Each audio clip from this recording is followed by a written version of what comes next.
Salut les amis, j'espère que vous allez tous bien. Moi aussi je vais également très bien et je suis très content, ça je vous l'assure. Je suis très content de vous revoir encore une fois dans la classe de designer graphique. C'est vrai, depuis un moment, ça sort plus de nouvelles vidéos. Et tout ce que vous m'écrivez en commentaire, je les regarde. Coach, quand est-ce qu'on aura de nouvelles vidéos? Coach, quand est-ce qu'on aura de nouveaux contenus? Coach, quand est-ce qu'on aura de nouveaux tutoriels, etc. Tout cela, je les regarde. Et ça ne veut pas dire que cette aventure s'est arrêtée. Non. Cette aventure, on l'a commencée ensemble et on va la finir ensemble. Et jusqu'ici, on n'est même pas encore arrivé au milieu du milieu. C'est-à-dire, si on prend le début de l'aventure et le milieu de l'aventure, cet intervalle-là, on n'est même pas encore arrivé au milieu de cet intervalle pour dire qu'on va s'arrêter. Est-ce que vous voyez? Sauf que moi-même, j'en ai besoin de ce off pour des raisons personnelles et professionnelles. Ça n'a rien à voir avec vous en fait, ou bien ça n'a rien à voir avec la création de contenu, la création de vidéos, machin. Ça n'a rien à voir avec tout cela. C'est pour des raisons personnelles et professionnelles. Est-ce que vous voyez? Et même l'autre fois d'ailleurs, il y a YouTube qui m'a envoyé un mail pour me dire de reprendre la création des contenus puisqu'il y a mes 4000 quelque chose abonnés qui m'attendent pour de nouvelles vidéos et ainsi de suite. Vous voyez un peu? Sinon, ne vous inquiétez pas. Tout ce que vous m'écrivez en commentaire, je le regarde. Alors, l'autre fois, j'avais fait un post. J'ai posté un visuel et j'avais dit en description, j'avais écrit en description NES. Et donc, c'est ce que nous allons créer aujourd'hui dans cette vidéo. Donc, sans plus tarder, on va aller sur Adobe Photoshop, mais juste après, générique.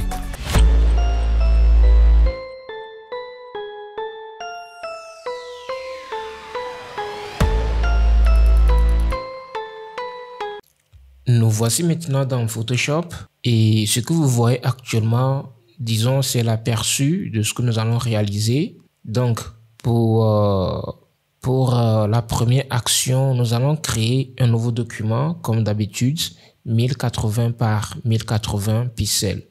Et donc, pour cela, on va aller dans le menu Fichier, Nouveau. Et ici, au niveau des détails du paramètre prédéfini, nous allons prendre au niveau de la largeur 1080 pixels, au niveau de la hauteur également 1080 pixels et au niveau de la résolution, bon, pour que vous ayez plus de détails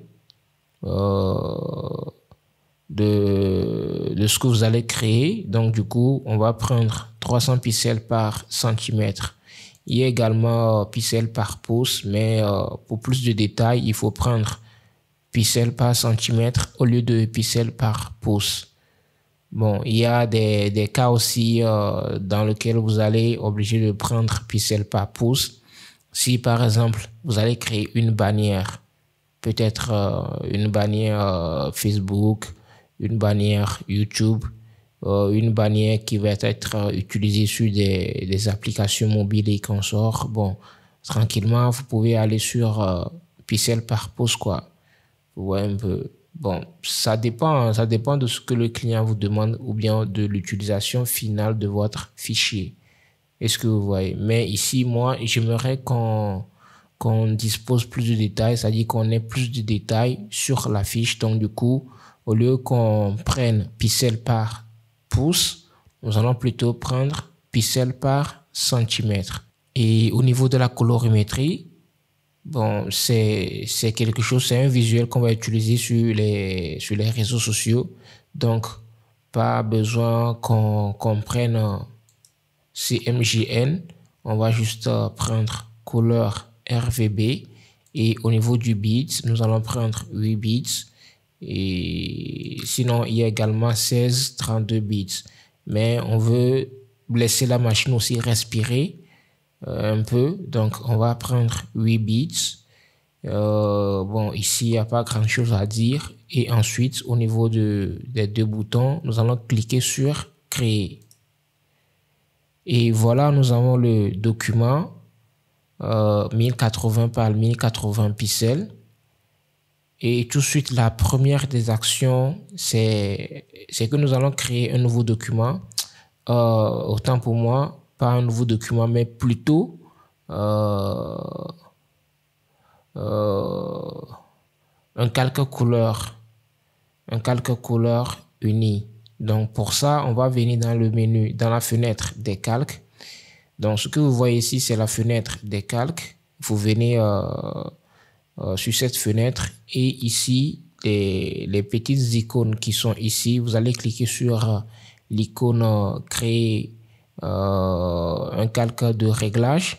Vous voyez un peu, vous cliquez dessus et dans la fenêtre déroulante, vous allez cliquer sur couleur unie. Est-ce que vous voyez?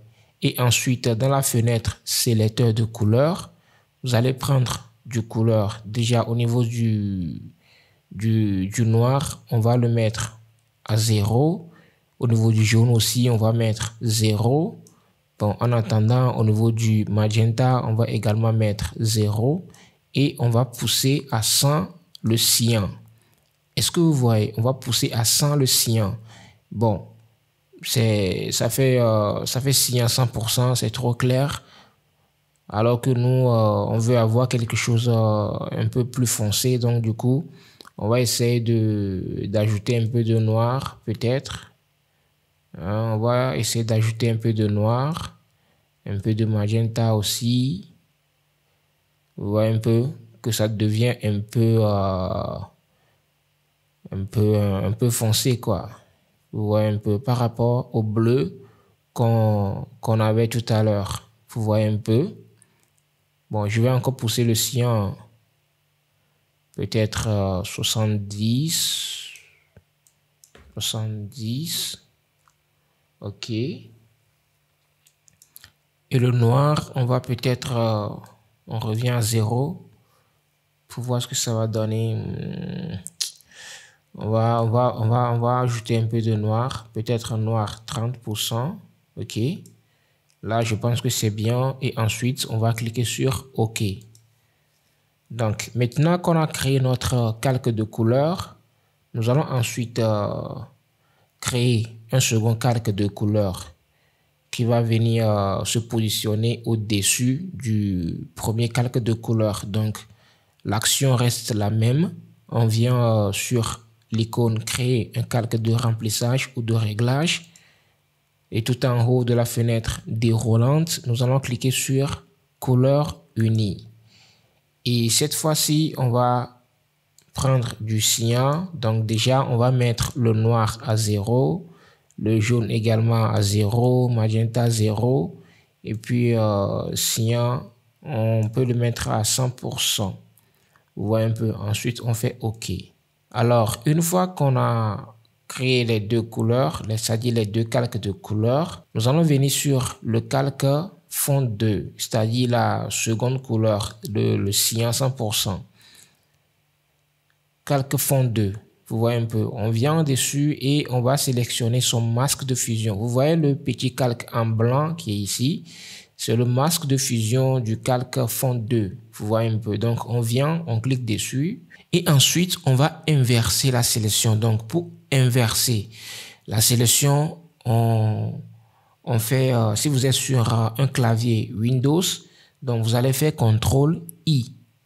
Vous voyez un peu, CTRL-I. Mais si vous êtes sur un clavier Mac, au lieu de CTRL, vous allez juste faire Command-I. Est-ce que vous voyez? Pour inverser la couleur du masque de fusion. Avant, c'était du blanc, mais avec l'action CTRL-I ou Command-I, on a maintenant du noir à la place du blanc, ce qui cache le cyan 100%, vous voyez un peu. Alors, une fois que c'est fait, nous allons prendre l'outil dégradé. On vient sur la barre des outils, ici, vous voyez. Là, on a l'outil dégradé. On va le prendre. Et au niveau de la forme de l'outil dégradé, nous allons prendre du dégradé radial. Par défaut, vous devez avoir dégradé linéaire. Donc, vous allez choisir dégradé radial. Vous revenez ensuite sur votre document et vous allez faire un simple cliquer et glisser. Voilà. Parfait. Nous allons ensuite importer l'image de la dame, de la grande dame en fait. Vous voyez un peu, c'est une grande dame. Ah, il n'y a pas de petite dame, hein? Sinon... Donc pour ça, on va aller dans le menu Fichier. Ensuite, dans le menu Déroulant, vous allez prendre Importer et Incorporer ou soit Importer et Lier.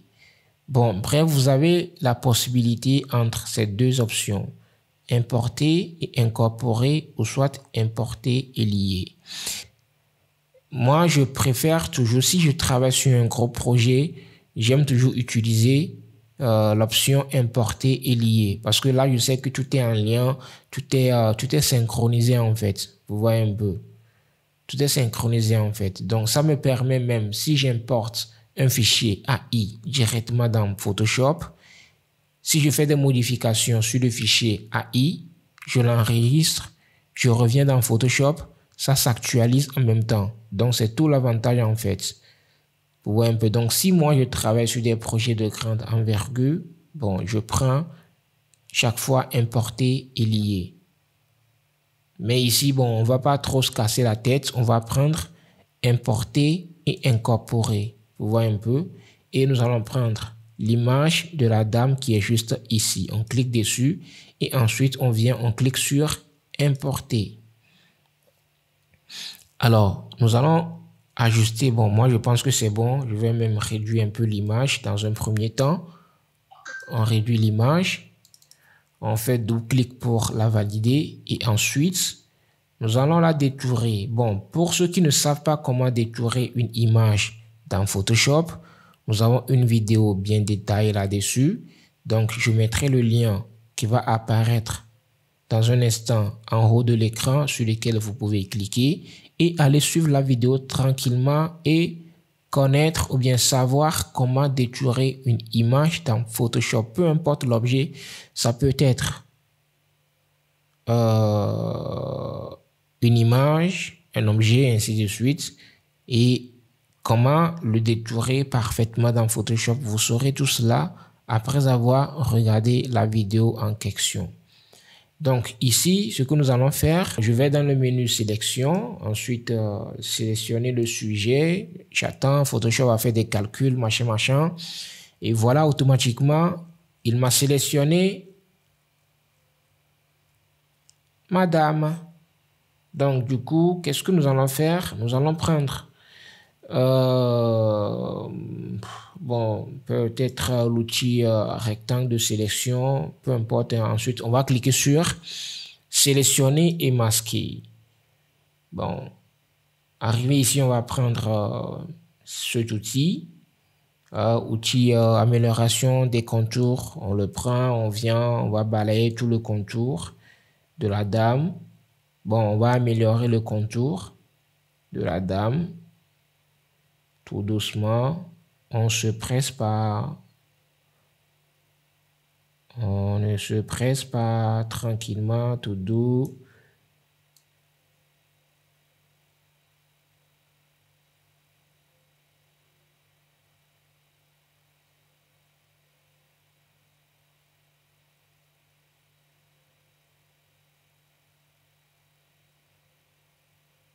Voilà.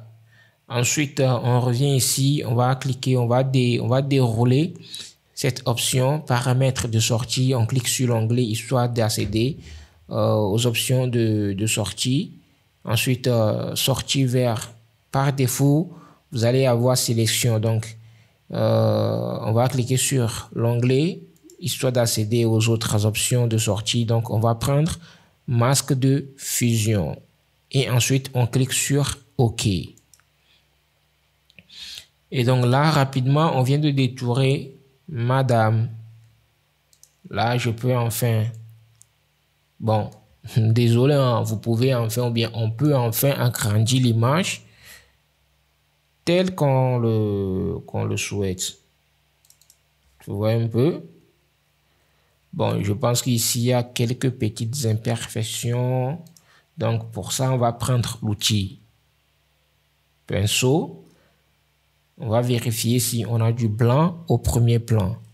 Et on vérifie au niveau dans la fenêtre des calques, au niveau du calque de la dame, on va vérifier si on a son masque de fusion sélectionné. Donc ici c'est le cas, alors tranquille, on va vérifier également l'opacité, c'est sur 100, le flux également c'est sur 100. On peut même vérifier encore la dureté de l'outil pinceau. Bon, on va le mettre peut-être à 15, c'est déjà bon. Et ensuite, on va corriger, on va venir peindre, c'est-à-dire les parties qui sont un peu parties lors du détourage, on va les réapparaître. Voilà. Voilà, ok. Là, je pense que ça va.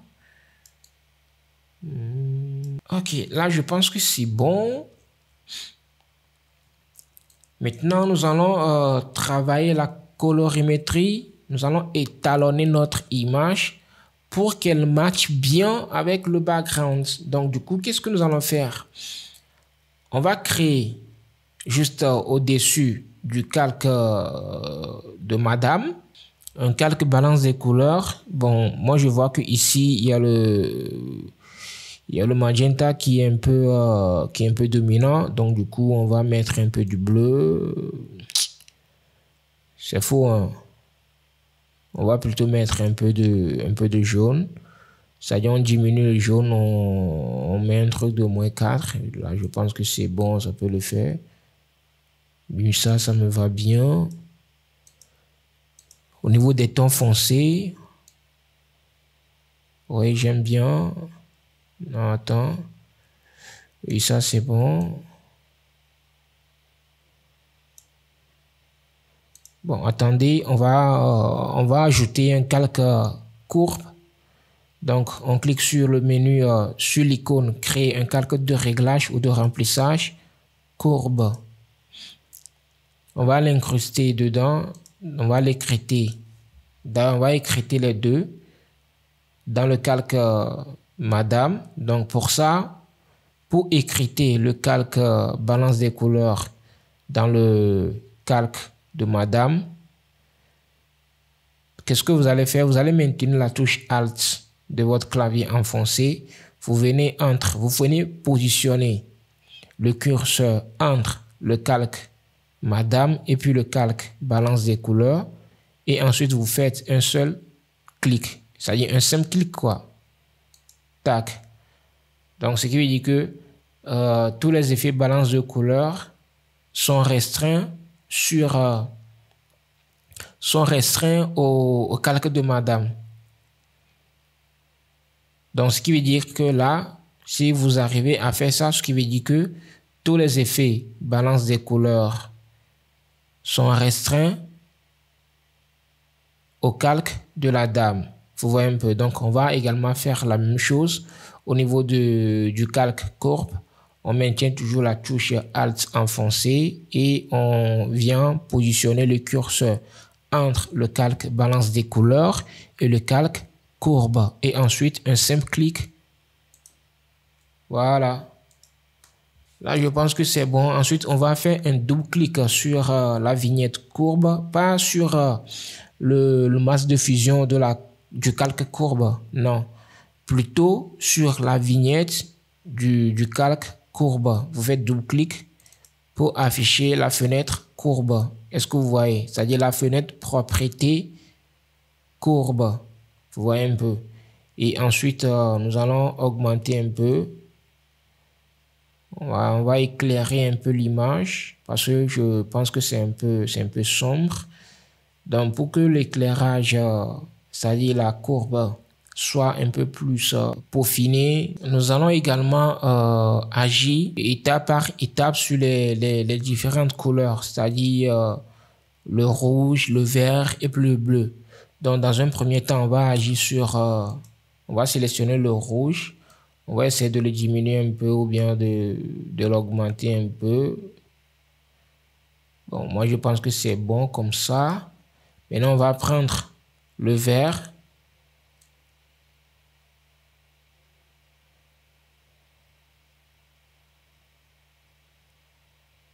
Je pense que c'est aussi bon. Maintenant, le bleu.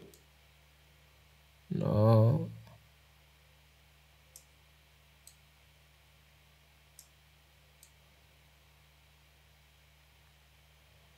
Oui, je pense que c'est bon comme cela. OK. Ensuite, la troisième des choses que nous allons faire, c'est de remplacer la robe de la dame. Le rouge, et puis c'est vrai, ça casse bien l'ambiance. En termes de visibilité, c'est pas grave, hein, c'est bien. Moi, j'aime ça comme ça. Mais on va essayer de matcher un peu la robe avec le background, c'est-à-dire avoir un truc bleu au lieu d'avoir quelque chose orange, rose plutôt, autant pour moi, au lieu d'avoir quelque chose, une robe rose, nous allons changer cela en bleu, histoire de bien matcher la couleur de la robe avec le background, c'est-à-dire notre fond, quoi. Sinon, en toute franchise, comme ça aussi, c'est bien. Est-ce que vous comprenez? Comme ça, la couleur rose, ça va parfaitement. C'est pas que ça crée un décalage, non. Moi, je trouve ça bien matché. Mais comme on est toujours dans l'essai, on va essayer de remplacer la couleur avec du bleu, voir ce que ça va donner. Est-ce que vous voyez? On va prendre l'outil de sélection rapide et ensuite on va venir sélectionner la robe. C'est trop là. OK.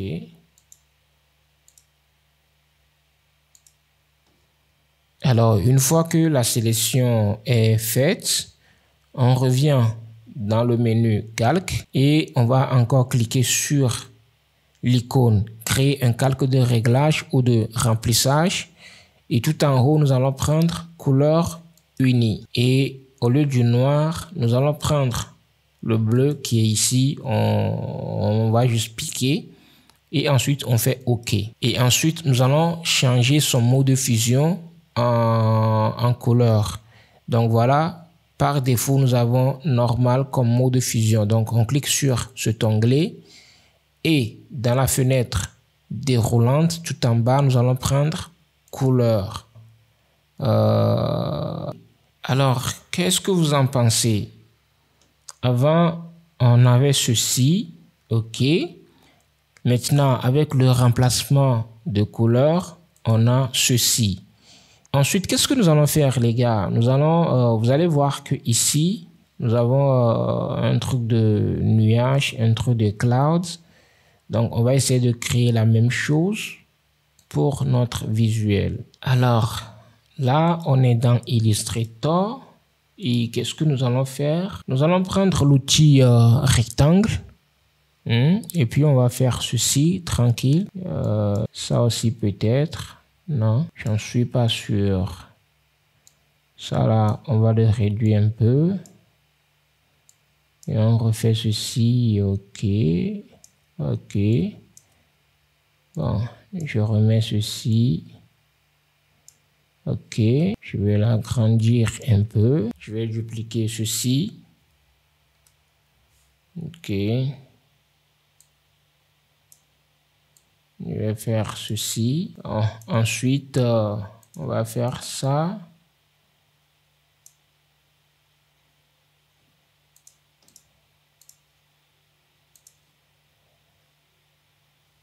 C'est pas exactement ce qu'on a là-bas, mais je pense que ça peut faire l'affaire. Tout ce qu'on veut, c'est un cloud. Ou bien...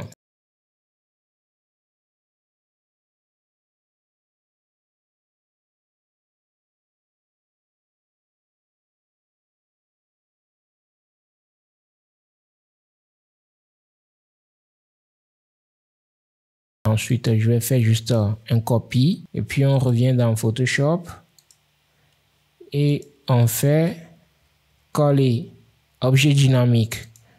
Voilà. On réduit un peu. Voilà, je pense que c'est bon. On va revoir ce qu'on a ici. OK, il y a cette main qui est sortie et l'autre qui est dedans. Donc, on va essayer de faire la même chose ici. Donc, on va dupliquer le cloud. On le duplique. Ah, même ici, là, la tête est sortie, d'accord? Donc, on descend un peu le cloud, voilà. Donc, ensuite, on va le dupliquer. On met un sous le calque de la dame. Sous le calque de la dame. Et l'autre qui est au-dessus du calque de la dame. On va lui créer un masque de fusion en cliquant sur l'icône juste avant l'icône créer un calque de remplissage ou de réglage. Vous avez le calque masque de fusion. On clique dessus. Et ensuite, on va prendre l'outil pinceau. On met du blanc premier plan. Et ensuite, on va peindre cette partie de notre cloud. Et également cette partie. Vous voyez un peu.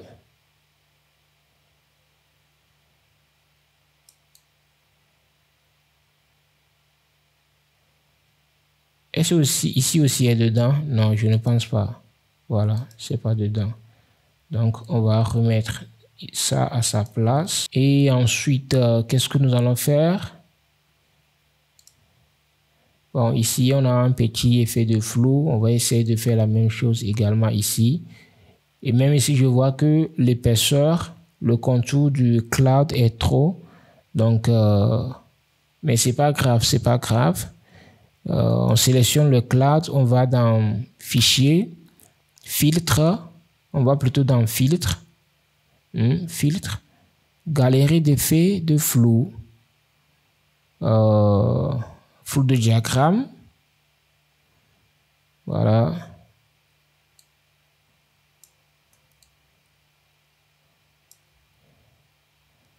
Là. Voilà, là je pense que c'est bon. C'est bon. Et ensuite, on va écrire le test. Bon, pour le test, vous-même, vous savez déjà comment on intègre un test dans un fichier Photoshop. C'est pas ici, on va essayer de voir ça. C'est du perte de temps. Donc, moi, je vais juste faire ceci. OK. Voilà. Voyager léger et rêve écran. Est-ce que vous voyez en bas? Est-ce que c'est mieux? C'est mieux en bas ou bien en haut? Bon, je ne sais pas, à vous de voir. Là où vous allez mettre votre test. Bon, vous êtes libre également de choisir la typo de votre test. Moi, je veux un truc, disons, sobre, un truc classique, pas trop de complications en fait quoi. Alors pour le logo également, c'est pas un logo que nous allons créer, c'est juste un logo que moi j'ai pris sur Freepik comme ça, parce que je veux pas créer quelque chose, un nouveau logo, non. Il y aura des vidéos où on va créer un logo. Bon, il y en a déjà des vidéos plein sur la chaîne où j'ai créé un logo et ensuite on a créé un packaging avec ce logo. Machin, mais il y aura encore d'autres vidéos qui vont venir dans laquelle on va créer un logo. C'est-à-dire on va partir d'un logo et un peu monter en gamme. C'est-à-dire après la création du logo, comment créer une mini charte graphique et ensuite comment décliner ce logo sur différents supports, sur différents fonds si possible. Même ici c'est en haut. C'est en haut. Alors voilà. Je pense que bien. On va le mettre en bas. On va le mettre ici. Mais ici, je pense que bon. On va le mettre ici. C'est pas grave. C'est pas grave. Et on va agrandir un peu le logo. On va essayer d'éclairer un peu, de donner plus de lumière à notre visuel. Donc, on va créer un nouveau calque tout en dessus de tous les anciens calques. Et on va prendre l'outil pinceau avec peut-être, on va maintenir la touche Alt enfoncée pour piquer une couleur. Ça y est, pour piquer le bleu. Et ensuite, la dureté de l'outil pinceau, on va la mettre à 0. Et l'épaisseur, on va l'augmenter légèrement et on fait un clic comme ça. Et ensuite, on revient dans la fenêtre des calques. Au niveau de mode de fusion, on va mettre superposition. C'est pas trop là. Je pense que c'est trop, hein, ça fait trop gamin débutant quoi. J'aime pas trop. Soit je vais le mettre derrière. Oui. Derrière. Voilà. Ici, je pense que c'est bon. Hein. Et ça, on va le diminuer. Et réduire légèrement l'opacité. L'opacité. Voilà. Maintenant, il faut enregistrer. Donc, pour enregistrer, il faut partir dans le menu fichier. Mais attention, moi, c'est maintenant que je viens de faire l'enregistrement. Mais attention, chez vous, il ne faut pas suivre mon exemple. Hein. Déjà, dès que vous commencez la créa, enregistrez en même temps. Sinon, quand il y aura délestage, vous êtes cuit, hein? Moi, je vous l'ai déjà dit. Il ne faut pas dire parce que moi, je n'ai pas fait enregistrement au début. Donc, vous aussi, vous ne le verrez pas. Faites l'enregistrement. Enregistrez vos fichiers dès le début. Et à chaque 5 minutes, ou bien à chaque 2 minutes, peut-être même à chaque 3 minutes, enregistrez. CTRL S, CTRL S, CTRL S, CTRL S. Enregistrer. Bon, je vais le mettre ici tranquille. Travel. OK. Enregistrer. OK. Nous voici maintenant arrivés à la fin de cette vidéo. J'espère que vous l'avez aimé et que vous avez appris de nouvelles techniques, de nouvelles astuces de création graphique. Si tel est le cas, d'ailleurs, j'en suis sûr que c'est le cas. Alors, dites-moi tout ce que vous en pensez dans les commentaires, vos avis, vos remarques et ainsi de suite. Cela va aider la chaîne à grandir encore plus et avoir un très bon référencement. Et si c'est la première fois que vous découvrez la chaîne et que vous n'êtes pas encore abonné, c'est le moment de le faire. Et activer la cloche de notification pour ne rien manquer, c'est-à-dire des nouvelles vidéos qui vont sortir, de ne plus les manquer. Et partagez également la chaîne avec vos amis, vos proches et ainsi de suite. Toutes ces personnes qui aimeraient devenir un designer graphique, partagez la chaîne avec eux. Cela va leur faire un bien de malade. D'ici là, portez-vous bien. On se dit à très bientôt pour de nouvelles vidéos. Surtout, laissez un gros pouce bleu. Ça va nous faire un bien de malade.